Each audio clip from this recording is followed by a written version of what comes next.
تیسری بات مدارس کی آمدن کے حوالے سے، تو بالعموم ہمارے ہاں ایک ہی طریقہ ہوتا ہے، چندے سے اور ڈونیشن سے۔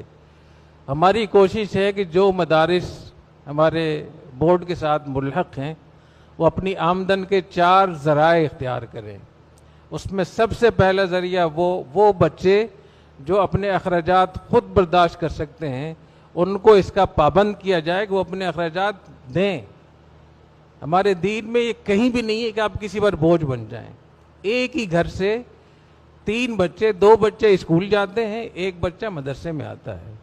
اسکول جانے والے جو بچے ہوتے ہیں تو ماں باپ ان کے لیے اتنی محنت کرتے ہیں، وین کا خرچہ اور سالانہ اور ماہانہ اور ٹیچر کا اور فرنیچر کا، پتہ نہیں کتنے کتنے خرچے، 10 15 15 20 20 25 ہزار روپے ایک بچے کا خرچہ لوگ برداشت کرتے ہیں۔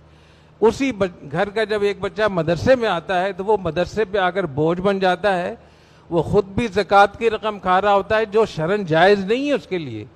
یہ پیسہ جو ڈونیشن کا آتا ہے یہ مستحق بچوں کے لیے آتا ہے، آپ کے لیے نہیں آتا۔ ایک طالب علم نے اس پہ احتجاج کیا کہ مجھے وظیفہ نہیں ملا۔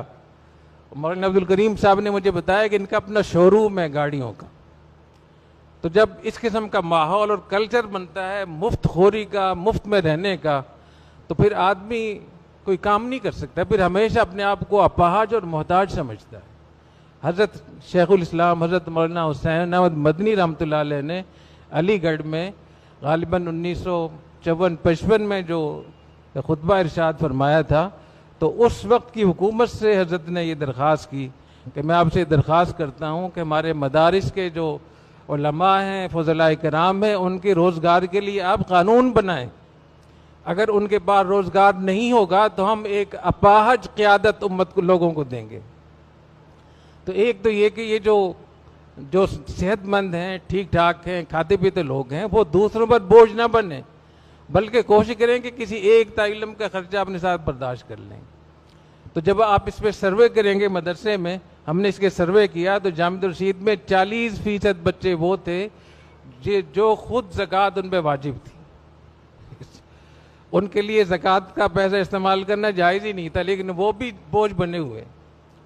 تو ابھی جامعۃ الرشید میں الحمدللہ اس کا اہتمام کیا جا رہا ہے، اور جامعۃ الرشید میں ماہانہ 1 کروڑ روپے فیس کی مد میں ملتا ہے، تو 12 کروڑ روپے تو فیس کی مد میں وہاں سے دے رہے ہیں، اور یہ ہم نے ان کو بتایا تو ہو رہا ہے۔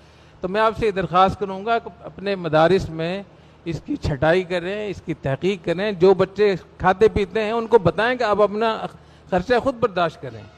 جب مدرسے پہ خرچہ زیادہ بڑھتا ہے تو مدرسے کی تعلیم کی کوالٹی گر جاتی ہے، اساتذہ کی تنخواہیں رہ جاتی ہیں، اور پھر محتمم ساری اپنے کام چھوڑ چھاڑ کے اسی مانگنے میں لگا ہوا ہوتا ہے۔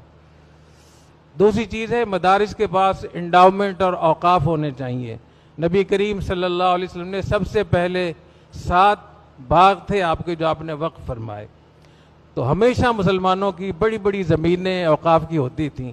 تو بہت سارے لوگ ہیں جو اپنا کوئی گودام دینا چاہیں گے، زمین دینا چاہیں گے، باغات دینا چاہیں گے کہ ان کا بنگلہ ہوگا۔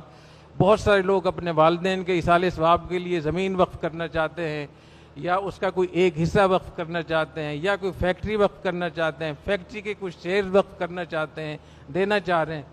تو جب اس دروازے کو آپ کھولیں گے تو آپ کا بہت بڑے اخراجات کا حصہ یہاں سے پورا ہوگا، لیکن اس کے لیے قانونی چیزوں کا اہتمام کریں۔ نمبر 3، آپ کے مدرسے میں جو اساتذہ ہیں، جو تعلیم جس طریقے سے مجمع تعلیم دے رہا ہے، تو آپ کے پاس ایسے اساتذہ ضرور ہوں گے جو لوگوں کو اپنی خدمات فراہم کر کے اور اچھی خاصی آمدن کا ذریعہ بنیں گے۔ آپ اپنے مدرسے میں ایک کمپنی بنا لیں کہ ہم اپنے ادارے سے یہ ٹریننگ دیں گے اور یہ ہماری فیس ہوگی۔ اگر لمس بھی ٹریننگ دے کے فیس لے سکتا ہے، ایک آدمی سے 1 لاکھ روپے اور 3 لاکھ روپے فیس لے سکتا ہے، تو آپ بھی ایسی کمپنی بنا لیں۔ ابھی مولانا عثمان یوسف صاحب کے جو بھائی ہے انجینئر محمد اسلان صاحب، تو وہ جامعۃ الرشید میں جو انرجی ڈپارٹمنٹ ہے اس کو بھی دیکھتے ہیں، اور ایک کمپنی بھی جامعہ نے بنا لی ہے اور اس کمپنی کو وہ دیکھتے ہیں۔ تو وہ تمام چیزیں جو جامعۃ الرشید میں ہیں وہ بڑی بڑی کمپنیوں کو وہ فراہم کرتے ہیں، تو باقاعدہ ان سے پیسے لیتے ہیں۔ ایک بہت بڑا پروجیکٹ انہوں نے لیا ہے، اس کی جو فیس ہے وہ 1 کروڑ 25 لاکھ، 1,25,00,000 انہوں نے اس کمپنی سے وہ طے کیا ہے اس کا جو ان کو جو مزدوری ملے گی. تو یہ جو ہم لوگ اپاہج بن کے ہاتھ پاؤں توڑ کے بیٹھے ہوئے ہیں، یہ کس نے بتایا ہے؟ آپ بہت کام کر سکتے ہیں. خود قرآن مجید کی تعلیم اگر آن لائن آپ پڑھانا شروع کر دیں، پوری دنیا میں ایسے لوگ موجود ہیں جو آن لائن آپ سے پڑھنا چاہیں گے، درس نظامی پڑھنا چاہیں گے، بڑی بڑی چیزیں آپ سے پڑھنا چاہیں گے. آپ ان سے پیسے لیں جو آپ کا حق بنتا ہے، تو آپ کی آمدن کے ذرائع بھی ہوں گے. تو جو سروسز اور خدمات ہیں، جو بہت بڑا ذریعہ ہوتا ہے، اس کو جب آپ شروع کریں گے تو ایک تو مہارت بڑھے گی، آپ کا تعلق بڑی بڑی جگہوں سے رابطہ آپ کا بڑھے گا. ابھی الغزالی میں جامع رشید میں جو ٹریننگ دی جا رہی ہے سی اوز کو، جو بڑی بڑی کمپنیوں کے ڈائریکٹر وغیرہ ہیں، تو ایک اس میں ورکشاپ میں 25-30 لوگ آتے ہیں. تو 25 کمپنی کے ڈائریکٹر، 25 بڑے بڑے کاروباری لوگ آپ کے پاس آ کر سیکھ رہے ہیں. ان 25 لوگوں کو زکوٰۃ بھی دینی ہے نا، ان کو صدقہ خیرات بھی کرنا ہے، اور آپ کو پیسے بھی دے رہے ہیں. تو اس طریقے سے بہت سارے ایسی خدمات ہیں جو اللہ نے آپ کو ان کی صلاحیت دی ہے، مہارت دی ہے، اور اس معاشرے کو آپ دے سکتے ہیں. اس ایسے معاشرے کو جو اس وقت میں ایک تباہی کی طرف جا رہا ہے. اور جب لوگ آئیں گے، بہت سے لوگ لمس بھی کرواتا ہے ورکشاپ، الغزالی بھی کرواتا ہے، لیکن الغزالی کی ورکشاپ میں ڈاکٹر جاوید عبدالغنی صاحب ہیں، ڈاکٹر ذیشان صاحب ہیں، ڈاکٹر رؤف ملک صاحب ہیں، جو اس سے بھی بہتر پڑھائیں گے، ساتھ میں اخلاقیات بھی سکھائیں گے، آپ کے نظریات کو بھی ٹھیک کریں گے.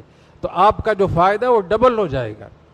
تو اس لیے میں آپ سے یہ بھی درخواست کر رہا ہوں کہ اپنے آپ کو نہ تنہا سمجھے. یہ پاکستان بہت بڑا ملک ہے، بہت عظیم ملک ہے. یہاں لوگ اسلام کو پسند کرتے ہیں، لوگ مایوس ہیں، آپ کا انتظار کر رہے ہیں. تو اپنے مدرسے سے سروسز اور خدمات شروع کریں، یہ بھی آپ کا عمل. اور 14 ذریعہ ڈونیشن اور عطیات کا ہے. تو 4 طریقوں سے پھر مجمع میں تو ہم نے اس کا بھی طے کیا کہ دونوں تعلیمات ساتھ ساتھ ہوں گی.